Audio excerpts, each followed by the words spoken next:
सभी मसीह भाइयों को जय मसीह की। और मैं आपका दोस्त पास्टर राज मैसी आज बाबा रामदेव से या लाला रामदेव से जो कुछ भी कहते हैं हम, मैं आजकल सोशल मीडिया पर देख रहा हूँ उनको लाला रामदेव कह के पुकारा जा रहा है। उनसे दो टूक बात करना चाहता हूँ आज। मैंने उनकी बहुत सारी वीडियो देखी है। कुछ वीडियो में वो साइकिल से गिर गए, किसी पर हाथी से गिर गए, लेकिन अब तो हद हो गई। ऐसी गिरी हुई बात उन्होंने की है अपने बिजनेस को बचाने के लिए, अपने आप को बचाने के लिए। एलोपैथी वर्सेस आयुर्वेद, इसको इन्होंने क्रिश्चियन वर्सेस हिंदू बना दिया। और क्या इल्ज़ाम लगा रहे हैं कि क्रिश्चियन जो हैं वो इंडिया को क्रिश्चियन कंट्री बनाना चाह रहे हैं। कितनी हास्यास्पद बात है ये। 1947 में देश आज़ाद हुआ, तब से लेके आज तक ना ये देश हिंदू बना, ना मुसलमान बना, ना सिख बना। ये तब से ही हिंदू राष्ट्र है। तो अचानक ऐसा क्या हो गया? ये बहुत ही शर्मनाक बात है लाला रामदेव जी के लिए कि उन्होंने इस प्रकार के कमेंट्स किए हैं। हम क्रिश्चियंस लोग ना किसी के लेने में ना देने में, हम अपने काम में लगे हैं, हम सेवा में लगे हैं, हम बीमारों के लिए प्रार्थना करते हैं। और आप हॉस्पिटल्स में जाइए, ज़्यादातर नर्सेस क्रिश्चियन मिलेंगी आपको। आप मदर टेरेसा को भूल गए? जितने भी आविष्कार हुए हैं वो क्रिश्चियंस ने किए हैं। लेकिन फिर भी इसमें घमंड की बात नहीं है। हम इंडिया में रहते हैं, यहाँ पर ये देश हम सबका है, और इसका मतलब ये नहीं कि इस पे कब्जा कर लिया जाए। ऐसा तो क्रिश्चियंस कभी नहीं सोचते। मैं समझता हूँ कभी नहीं सोचते। मैं जिस इलाके में रहता हूँ, मैं जिस मॉल से राशन लाता हूँ या दुकान से मैं सामान खरीदता हूँ, वो हिंदू लोग हैं सारे। और आकर कभी देखो लाला रामदेव जी, उनसे मेरे कैसे ताल्लुक़ हैं।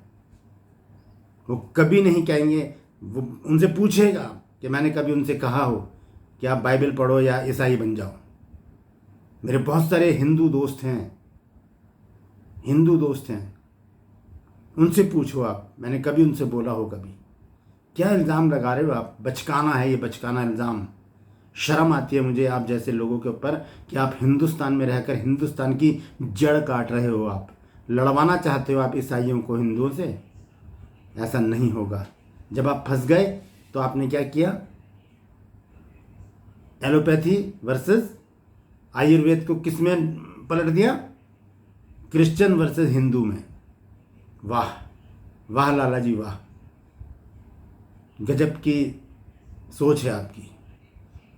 आप अपने को बचाने के लिए, अपने बिजनेस को बचाने के लिए आप क्रिश्चियंस को बदनाम करना चाहते हैं। क्रिश्चियंस ऐसे लोग नहीं हैं। जो लोग क्रिश्चियंस के आसपास रहते हैं, ईसाइयों के आसपास रहते हैं, उनसे पूछो आकर कि उनका रहन सहन कैसा है, उनकी बातचीत कैसी है, उनका व्यवहार कैसा है। आप क्या जानो? ये बहुत गलत आपने इल्ज़ाम लगाया है ईसाइयों के ऊपर कि इस मुल्क को ईसाई मुल्क बनाना चाहते हैं। ऐसा हो नहीं सकता, क्योंकि हम लोग, हम ईसाई लोग, हम मसीही लोग, हम क्रिश्चियन लोग सेवा में लगे हैं। हम आपस में लड़ लेंगे, आपस में लड़ मरेंगे हम, लेकिन हम किसी दूसरी कौम से कभी नहीं लड़ते। इंडियन क्रिश्चियंस की बात कर रहा हूँ मैं, बाहर की मैं नहीं जानता। लेकिन जो इंडिया में रहते हैं ना क्रिश्चियंस, इंडिया में जो ईसाई रहते हैं, आप बता दीजिए कौन कौन किससे लड़ लिया जाकर।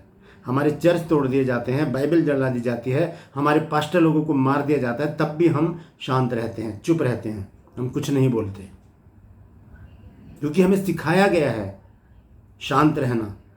हमें बाइबल में बताया गया है प्रेम। बाइबल का निचोड़ है प्रेम। हम जिस प्रभु के अनुयायी हैं, जिस प्रभु के हम पीछे चलते हैं, जिसे हम प्रभु यीशु मसीह कहते हैं, जिसे जीसस कहते हैं, उसने हमको सिखाया है प्रेम करना। और प्रेम की जो परिभाषा है वह है बलिदान।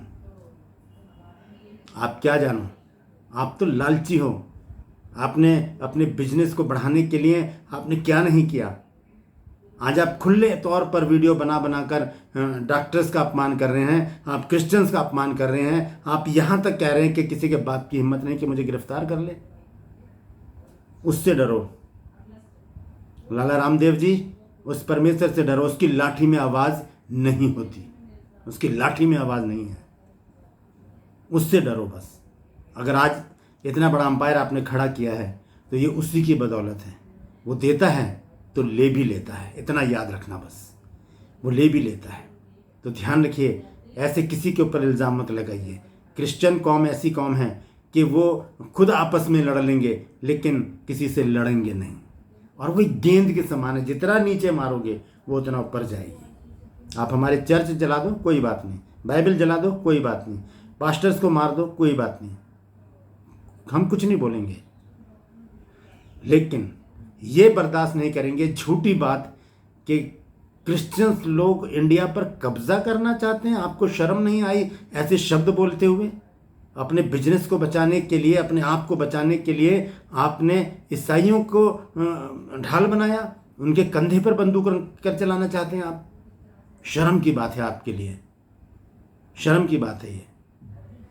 आपको क्षमा मांगनी चाहिए परमेश्वर से, डरना चाहिए परमेश्वर से कि आप झूठ फैलाकर, झूठा प्रोपेगेंडा बनाकर आप ईसाइयों को बदनाम करना चाहते हैं, ईसाइयों को की और हिंदुओं की लड़ाई करवाना चाहते हैं आप दोनों कौमों को भिड़ाना चाहते हैं आपको नहीं पता कि हिंदू और ईसाई लोग हिंदुस्तान में कितने प्यार भाव से रहते हैं। कभी आकर देखिए हमारे साथ, हम आपको दिखाएंगे कि किस प्रकार से हिंदू और ईसाई लोग गले मिलकर रहते हैं, एक दूसरे की चिंता करते हैं, एक दूसरे से प्रेम करते हैं, एक दूसरे का ध्यान रखते हैं। आप पैसे के पीछे भागने वाले लोग इस प्रेम को नहीं जान सकते। आपके तो जो मुंह में आता है बोल देते हो, लेकिन परमेश्वर से डरना सीखिए लाला रामदेव जी, परमेश्वर से डरना सीखिए, उसकी लाठी में आवाज़ नहीं होती। बस इतना ही कहना था मेरे को आज आपसे, क्योंकि जब से मैंने इस खबर को सुना है कि लाला रामदेव जी ने कहा है कि क्रिश्चियंस लोग जो हैं वो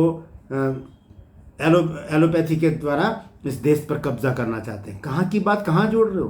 क्या कोई दवाई से भी कोई धर्म परिवर्तन हो जाते हैं? शर्म की बात है ये। आप अपने बिजनेस को बचाने के लिए एक बड़ी कौम को बदनाम कर रहे हैं। क्षमा मांगिए, हमसे नहीं, क्रिश्चियन से नहीं, परमेश्वर से, परमेश्वर से, क्योंकि हमारी बाइबल में लिखा है कि जो तुमको छूता है वो मेरी आँख की पुतली को छूता है।